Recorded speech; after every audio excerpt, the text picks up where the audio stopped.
Olá, amigos! Meu nome é Ângelo Belchior e aqui a gente vai começar agora a nossa maratona Xamarin na parte intermediária. Essa parte é uma parte de revisão, ok? Aqui nessa revisão a gente vai falar um pouco sobre a plataforma Xamarin, a gente vai falar um pouco sobre as abordagens que se usam, quais são os problemas que a plataforma Xamarin soluciona para a gente, o que é o Xamarin Forms, qual que é a diferença da abordagem Xamarin Forms para a abordagem tradicional.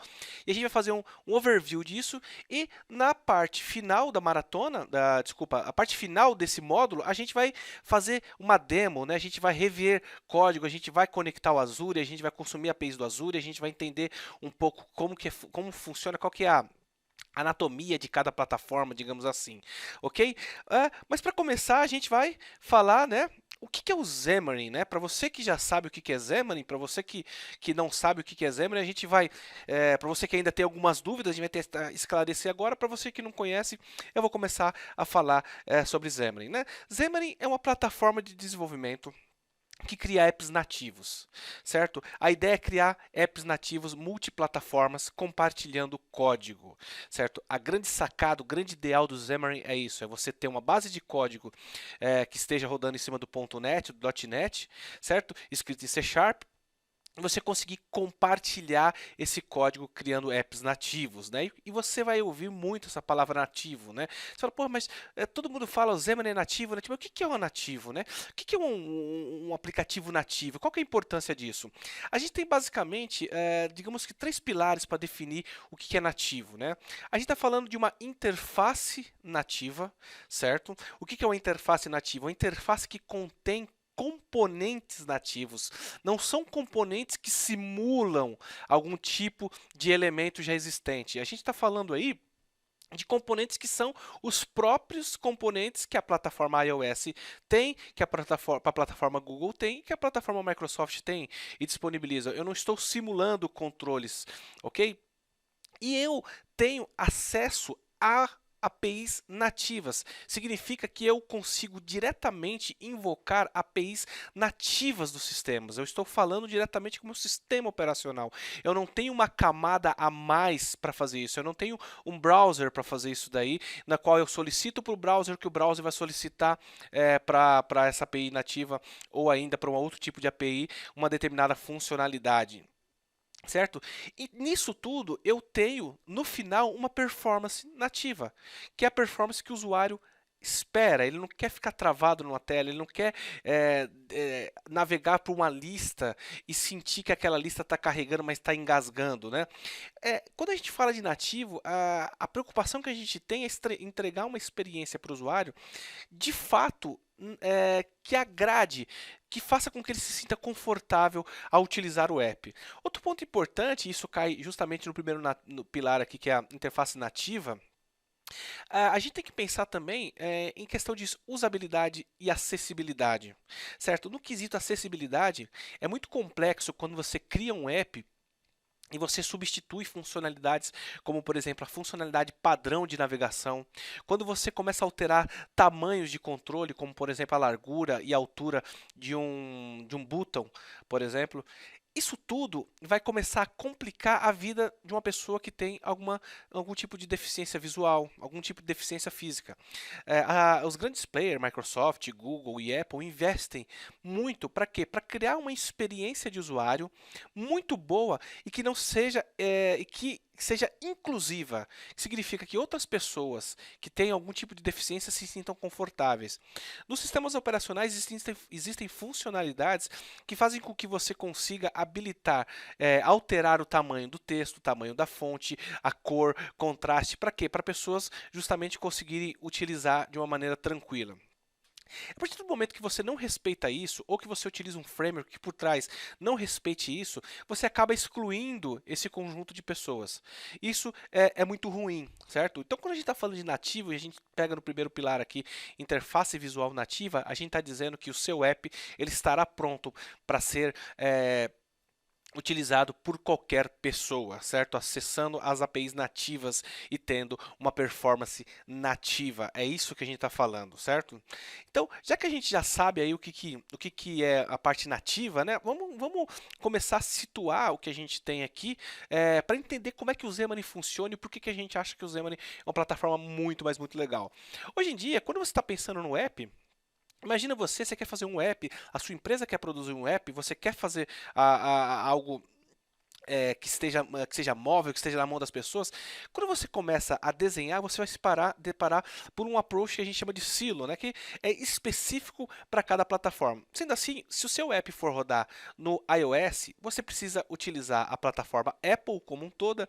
Isso significa que você vai ter que ter uma infraestrutura Mac, você vai ter que ter um servidor Mac, uma máquina Mac, Apple, tudo da Apple, e você vai programar em Objective-C ou Swift, que são as linguagens suportadas aí pelo iOS, e você vai utilizar o Xcode, que é a sua ferramenta, a sua IDE. Já no mundo Android, você também vai precisar, você pode utilizar Android tanto no iOS, tanto no Mac OS quanto no Windows, certo? E você vai utilizar a linguagem Java e o Android Studio. Existe o Eclipse também, é uma ideia que as pessoas no começo utilizavam, mas hoje o Android Studio é uma ferramenta muito, mas muito legal, muito bacana para você programar em Android. E aí, quando a gente está falando de Windows, a gente tem uma dobradinha mais do que famosa aí, quem é do mundo.net já deve ter com certeza ouvido falar e muito provavelmente utilizar, que é o C Sharp e Visual Studio. Então veja que interessante, a partir do momento que eu preciso abordar essas três plataformas, eu tenho três pilares completamente distintos, onde eu não consigo compartilhar código.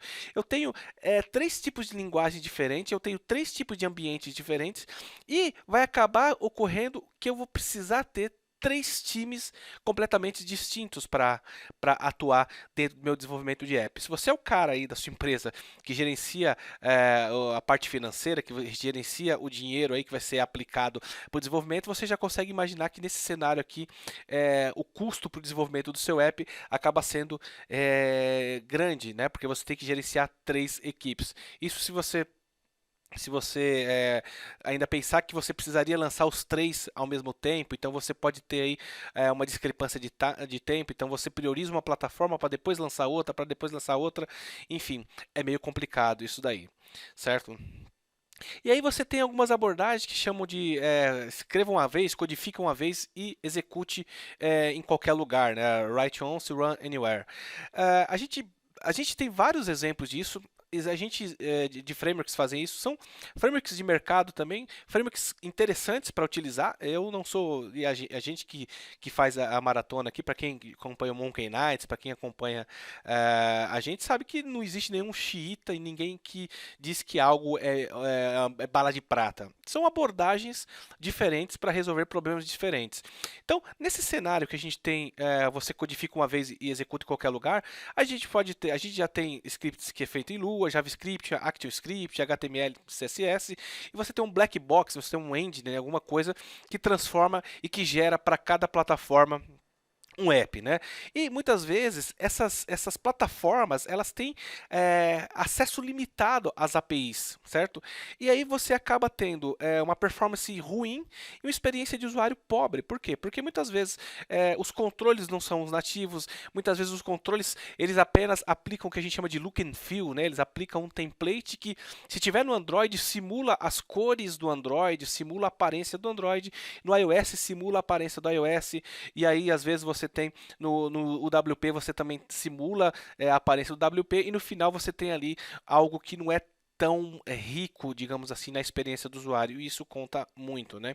Ou alguns casos que são, por exemplo, extremos e até interessantes de se destacar, na qual você faz uma interface gráfica visual idêntica para as três plataformas. Isso pode ser um problema muito grave, né? Se você parar para analisar, o Android e o Windows Phone, ou a plataforma WP, elas contêm pelo menos dois botões físicos aí. Tem um botão voltar, um botão home, às vezes pode ter um botão de menu, acesso, etc. Mas no iOS eu só tenho um botão, né? Então você começa a ver que cada plataforma tem uma experiência própria, cada plataforma tem toda uma estrutura pronta para utilizar os recursos daquela plataforma. Então, se você generaliza, você acaba criando algumas barreiras aí, né? Isso é uma coisa meio complicada. E aí a gente fala, pô, o que, que o Xamarin vem resolver? Por que, que a gente está falando de Xamarin, o mundo todo está falando de Xamarin? É, a ideia por trás do Xamarin é você compartilhar código. Certo? Isso é uma coisa interessante. Vocês podem notar aí, na minha base de Shared C Sharp Logic, eu consigo compartilhar todo esse conteúdo entre as plataformas iOS, Android e Windows. Certo? Se você for analisar, vamos pensar no app simples. Meu app é um app muito simples. Ele vai lá, ele tem uma eu entro nele, ele me lista ali os filmes que estão passando no meu cinema da minha região, é um app específico para o cinema da minha região, certo? Eu toco num filme lá e vejo as descrições dele, eu vejo os comentários das pessoas e se eu assistir eu posso tocar lá e falar se eu gostei ou não. Beleza? Esse é o nosso app. Vamos imaginar como a gente pode distribuir o código dentro das plataformas. Eu posso criar um código que faça o acesso à minha API externa. Esse código ele vai lá, busca na minha API todos os filmes que estão em cartaz no meu cinema aqui do lado, certo? Eu me retorno uma lista de filmes, certo? E aí eu também tenho outra API que, dado um ID, por exemplo, eu pego um filme específico e todos os comentários desse filme, e essa API também me recebe alguns métodos de post, por exemplo, para eu inserir um comentário, um de put para atualizar, um método para dar like, por exemplo, se eu gostei ou não. Então, todo esse código seu, ele fica centralizado, ok? Isso é uma coisa interessante. E aí, o que acontece? Quando você vê os retângulos de cima, os coloridos, você tem iOS C Sharp UI, Android C Sharp UI e Windows C Sharp UI. Significa que eu vou ter que criar um projeto para cada plataforma e simplesmente não, que às vezes não é tão simples, que é uma interface visual interessante, mas eu crio a interface visual específica de cada plataforma. Porque é como a gente estava falando, eu não posso limitar o usuário, eu não posso, eu tenho que dar o que cada plataforma eu tenho que utilizar o que cada plataforma me provê. Nesse caso, por exemplo, eu tenho acesso nativo a todas as APIs. Ok? Então, digamos que só nesse exemplo que eu dei aqui, a gente pode ter aí economizado uns 60, 70% de código, porque esse código está sendo compartilhado. Eu iria em cada plataforma, desenharia minhas telas e consumiria essa minha biblioteca compartilhada. Então, código compartilhado, 100% nativo com acesso às APIs de cada plataforma. Note que eu ainda tenho cada projeto específico para cada plataforma. Sendo assim, eu tenho acesso, acesso a cada API. E eu estou falando de uma performance muito, mas muito boa, uma performance alta, uma performance nativa. Isso é sensacional, né? E outra coisa, quando a gente está falando de API, eu vou dar um overview aqui, mostrando mais ou menos o que tem dentro, né? Quando a gente está falando do Windows, é muito comum as pessoas falarem, mas é Xamarin, o Windows, Xamarin gera o WP. Veja, o Xamarin, na verdade, ele está mais focado no iOS e no Android. Por quê? Porque C Sharp já é a linguagem base do desenvolvimento para Windows, o Windows Phone. Então, na verdade, não muda nada. Você continua utilizando da mesma maneira como você já utilizava. Então, você tem nessa base aqui embaixo no tom de cinza, as plataformas System.net, System.eu, System.link, olha que bacana, se você quiser usar o link, você tem todo o suporte, embaixo System.data, Windows, System Numerics, enfim, toda essa base continua idêntica, em cima você tem as APIs específicas da plataforma de Windows Phone, no caso o WP, né, o Windows Phone a gente não fala mais, a gente fala Universal Windows Platform, que são Microsoft Phone, Microsoft Network, Windows Storage, Windows Foundation, etc. Olha que bacana então, quando a gente vai para o iOS, a gente tem 100% das APIs do iOS mapeadas, mas note que a base de APIs do Windows, do Xamarin aqui embaixo são as bases do .NET. Eu também tenho o System.NET, System.io, System.link, System.xml, é a mesma base que eu vi lá no Windows. E além disso, eu tenho MapKit, UIKit, Core Motion, Core Graphics, quer dizer, todo aquele ambiente de iOS está disponível para mim. Todas aquelas APIs estão disponíveis para mim, certo? E quando a gente vai no mundo Android, a gente tem a mesma coisa. A gente tem todas as APIs do mundo Android disponíveis para eu usar. E elas estão ali juntamente com todas as APIs do mundo.net para a gente poder compartilhar. Isso que é legal. Então a gente vê aqui a base de novo com System Data, System Numerics, System.link. Aí eu tenho as APIs específicas do Android, por exemplo, NFC, Action Bar, Text to Speech, enfim. Todas aquelas APIs que tem no Android. Então significa que o .NET está numa base, certo? E você vai compartilhar todo esse código-fonte entre todas as plataformas. O seu conhecimento em .NET ele vai ser útil, né, aqui, porque você conhece essas bibliotecas, você sabe o System.io, você sabe como usar o System.link, como manipular um XML, enfim, outras bibliotecas que você já usa no seu dia a dia, o NewtonSoft.js, o que é muito usado, estará aqui também, né? Você consegue utilizar isso que é uma coisa muito legal, certo? E só reforçando sempre, né? Tudo que você pode fazer em Objective-C, Swift ou Java pode ser feito usando C Sharp. Tudo, absolutamente tudo. É claro que cada linguagem tem uma característica específica, né? Cada linguagem ela tem uma forma de escrita específica. Vou dar um exemplo simples, né? O Java ele não tem o conceito, por exemplo, de properties, né? Você tem no C Sharp lá a sua classe pessoa e você tem uma propriedade lá public string nome, né? Get.set, né? Ponto e vírgula, set, ponto e vírgula. No Java você não tem isso. Você teria lá um get name, nome e um set nome. Quando você traz para o mundo Xamarin uma classe Java dessa, você simplesmente simplifica, né? Você não vai precisar fazer o get e set. Você pode até fazer isso, mas você traria como propriedades, certo? Que é o mais comum. Então, essas características de linguagem o C Sharp absorve, né? Existem outros tipos também, outras diferenças em cada linguagem, mas aí é algo muito específico. E como você está trabalhando sempre em C Sharp, você acaba se sentindo confortável. Não vai ser um bicho de sete cabeças você navegar entre as plataformas, porque a forma de se fazer é a forma C Sharp. O que muda são as assinaturas, as APIs, né, que você vai precisar utilizar específica de cada plataforma. Isso que é bem legal. E aí, a gente está falando sempre de performance nativa, né? A gente está falando de por trás dos panos aqui, como é que vai funcionar, certo?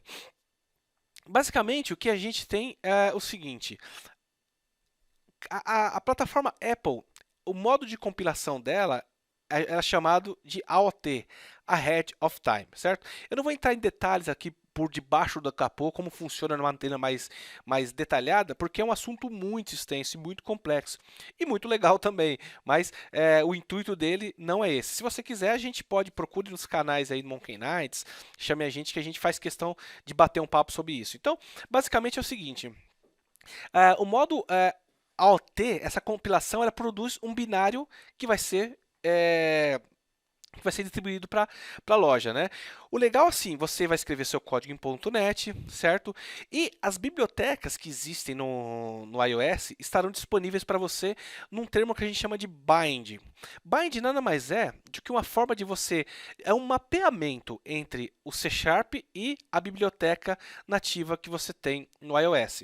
Certo? Esse mapeamento é o seguinte: vamos supor que você tem um método dentro da sua API de iOS que é uma soma. Vou fazer um que é escrito em, está compilado, inclusive. Então a soma entra um número, entra outro número e sai um resultado. O que você vai ter esse bind nada mais é com um wrapper, que é simplesmente uma classe C Sharp que mapeia. Então se aquela soma que o nome dela, o nome do método está em minúsculo, por exemplo, ou desculpa, uma classe que está com o nome em minúsculo, por exemplo, ele já transforma para o C Sharp em nome maiúsculo e ele faz esse mapeamento um para o método soma. Então, se a sua classe chama-se cálculos e no iOS está escrito cálculos com a letra minúscula, ele vai trazer para você cálculo com a letra maiúscula e o método soma vai existir lá mapeando para os tipos específicos do .NET. Alguns tipos, claros, que são específicos também da plataforma iOS, mas que não são nativos, digamos assim, vão existir lá para você acessar também. Então, quando você compilar tudo isso, você vai gerar um binário que vai para a loja. A compilação AOT, diferente do Android, que tem o Just in Time, ela por padrão, a Apple não permite que você execute códigos dinâmicos dentro da plataforma, né? É por isso que você não tem, por exemplo, as vantagens do Just in Time que o iOS, que o Android tem, certo? O Just in Time É modo de compilação, que o próprio nome diz, ele vai fazer várias análises durante o código para otimizar, para aumentar a performance, etc. Que é esse caso que o Android tem. A estrutura de a arquitetura do Android é muito parecida com a arquitetura do .NET, né, que a gente tem uma virtual machine por trás.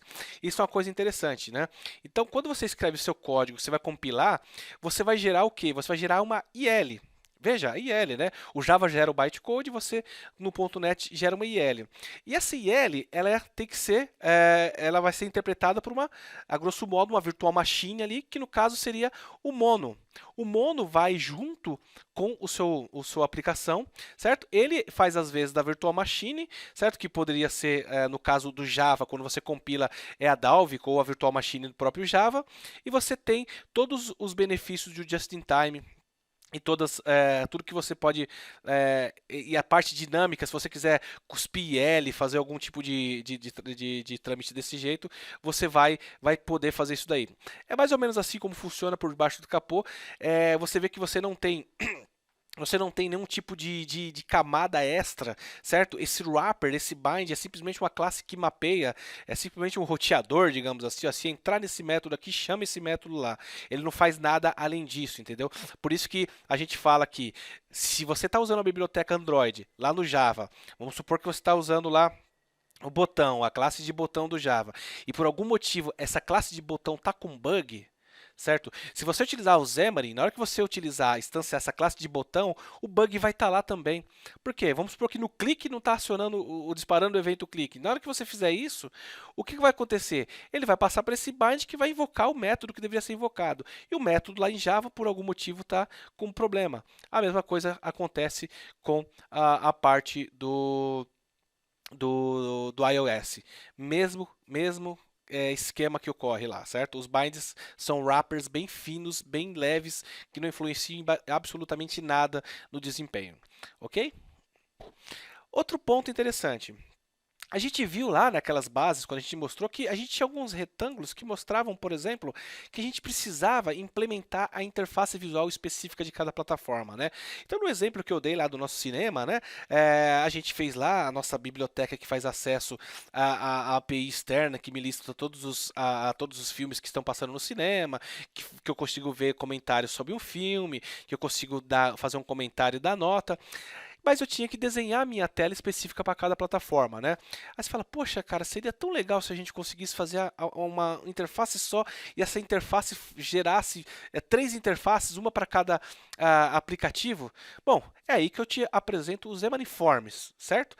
O Xamarin Forms nada mais é do que um framework que roda em cima do Xamarin. Ele é um framework que você vai escrever a sua interface visual, ok?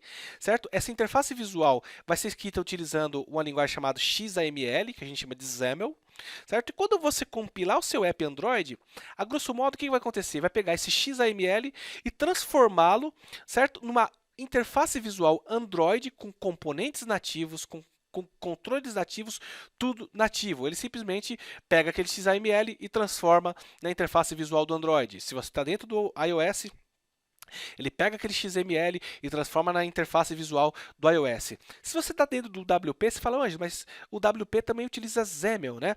E aí a gente tem que ter um cuidado. O XAML que é utilizado dentro do WP, ele é incompatível com o XAML utilizado dentro do Xamarin.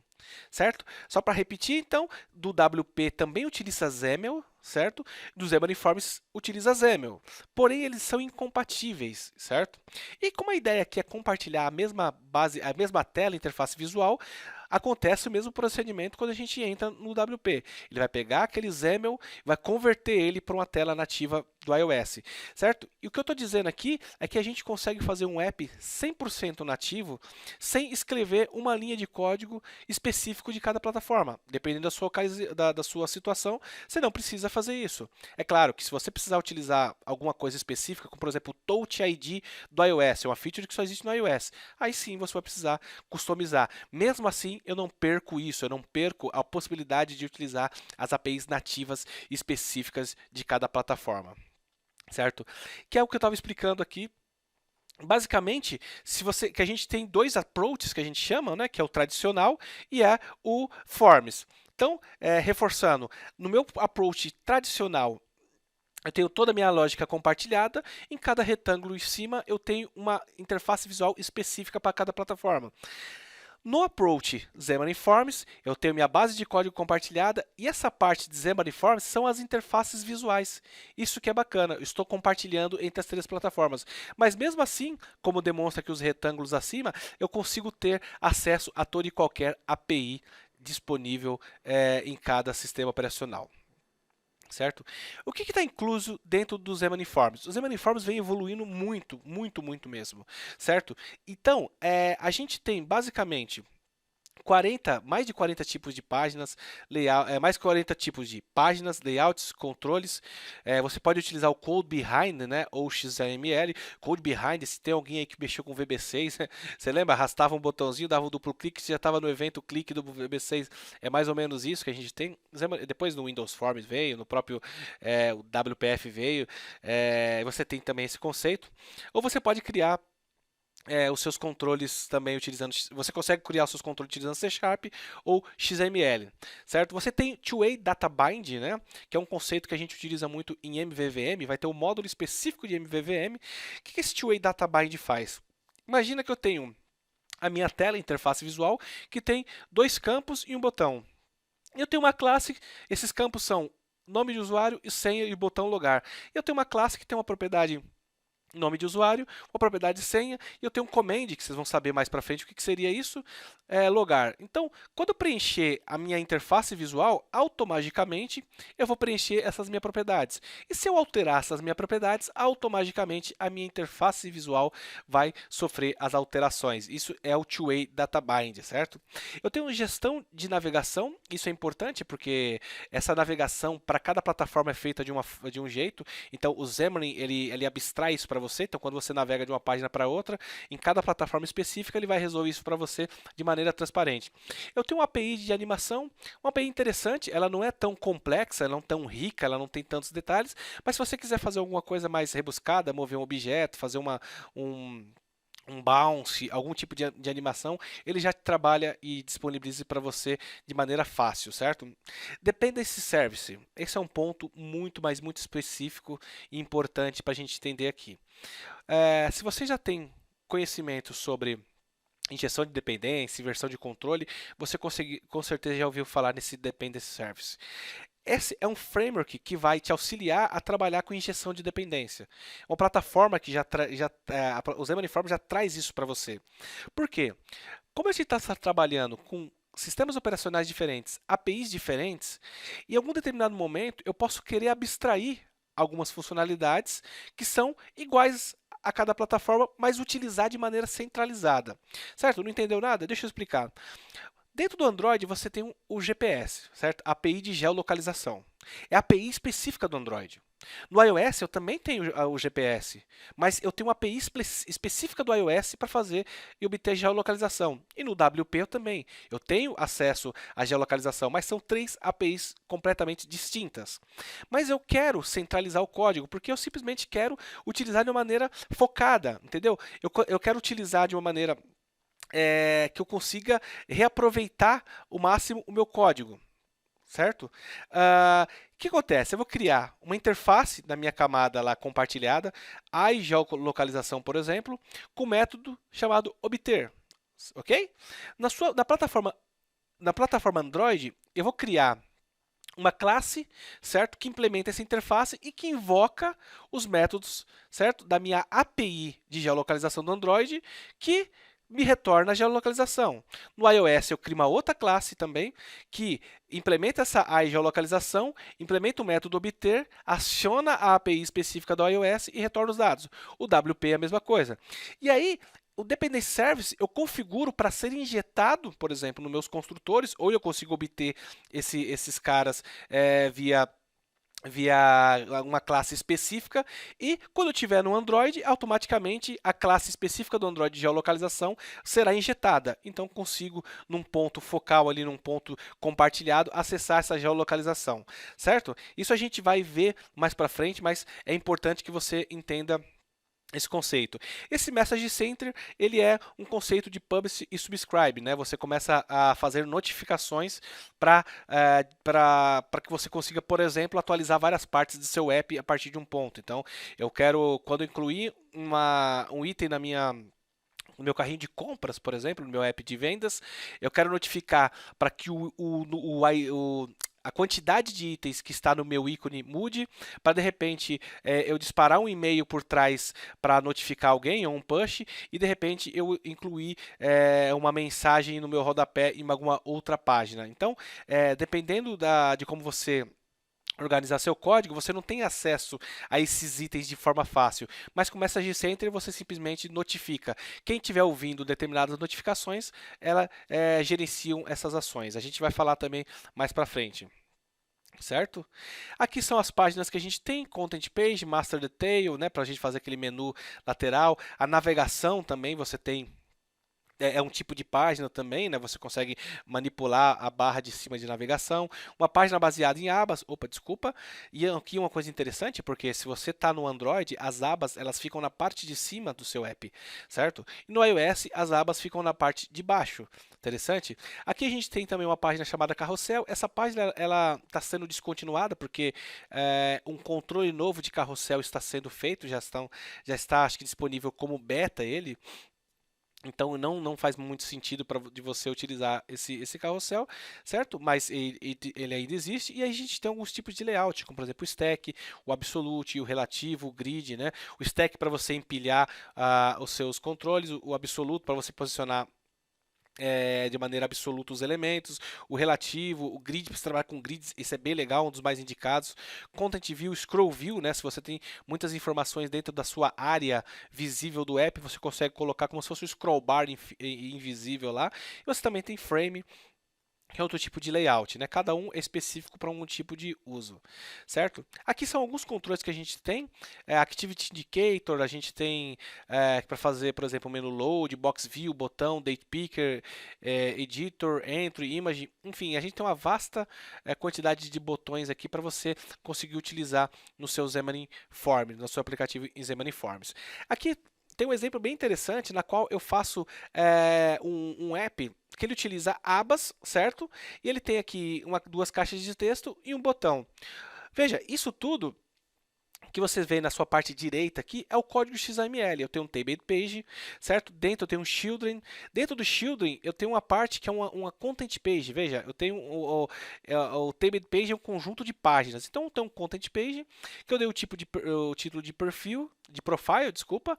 Eu coloquei um ícone lá PNG, coloquei o stack layout, coloquei duas caixas de texto e um botão, certo? E depois eu adicionei outro content page, mas com título chamado settings, com ícone settings, e aí eu poderia colocar outras informações, e no fim, o resultado é esse que a gente vê. Note que legal, né? Você vê que na parte de baixo do iOS nós temos os ícones, no Android e no Windows Phone, aqui no caso, o Windows Phone desatualizado, né? Uma imagem antiga, mas no WP a gente tem a parte de ícones, da parte das abas na parte de cima. Outra coisa também interessante é a caixa de texto. Se você for analisar, a caixa de texto no Android, ela só tem uma linha embaixo, como se fosse sublinhada. Tanto iOS quanto o Windows Phone aqui você tem uma caixa com uma borda.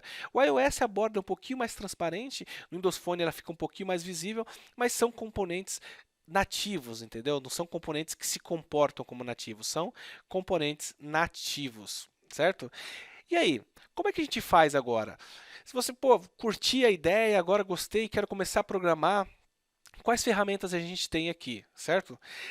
Nós temos o Xamarin para o Visual Studio e o Xamarin Studio. Qual que é a diferença dos dois? Bom, basicamente, o Xamarin, quando você instala no Windows, ele adiciona um plugin dentro do seu Visual Studio. Você que está utilizando aí o Visual Studio 2015 ou 2017, na hora da instalação ali, você pode ter visto ali um menu, um item chamado Xamarin. Quando você instala isso, você adiciona esse plugin ao Visual Studio, certo? E o Visual Studio, essa versão que a gente tem aqui só funciona no Windows, certo? O Xamarin Studio não, ele é uma versão feita específica para Mac. Ok? Então você tem lá suporte ao Android e iOS, certo? É uma ideia bem legal, bem completa. Eu uso muito essa ideia, tenho usado ela mais do que o Xamarin para Windows, certo? E uma coisa que a gente não colocou aqui porque ainda está em preview é o Visual Studio for Mac, que é uma evolução do Xamarin Studio, certo? Mas que ainda está sendo desenvolvido. Então você consegue pegar essas IDE a partir do site do próprio visualstudio.com, certo? Vocês podem utilizar o Visual Studio Community para fazer esse tipo de app sem problema nenhum. Você baixa, instala e você consegue já trabalhar com o Xamarin de maneira tranquila. Beleza? Então, a gente fez uma revisão aqui, certo? Para você que já conhecia Xamarin, na verdade talvez não tenha muita novidade. Para você que não conhecia, acredito que eu abordei alguns pontos importantes, principalmente na parte que é do que tange ao nativo, o que a gente tem de diferença entre Xamarin Forms e Xamarin abordagem tradicional, certo? Então, a gente vai continuar agora, a gente vai começar a fazer algumas demos, né? Que a gente vai fazer os nossos apps, a gente vai ver na prática tudo que eu falei, ok? E você que tiver aí nas redes sociais, utiliza o hashtag Maratona Xamarin, né? E para você que quer entrar no grupo que está no Facebook, aka.microsoft, desculpa, aka.ms/grupo maratona. Você entra lá, tem muita gente que já concluiu, que está lá, que está ajudando as pessoas, a gente sempre está presente lá. E alguma dúvida, você tem aka.ms, tá difícil hoje, hein? aka.ms/dúvidas maratona, ok? Então, daqui a pouco a gente já vai começar as nossas demos, ok? Obrigado.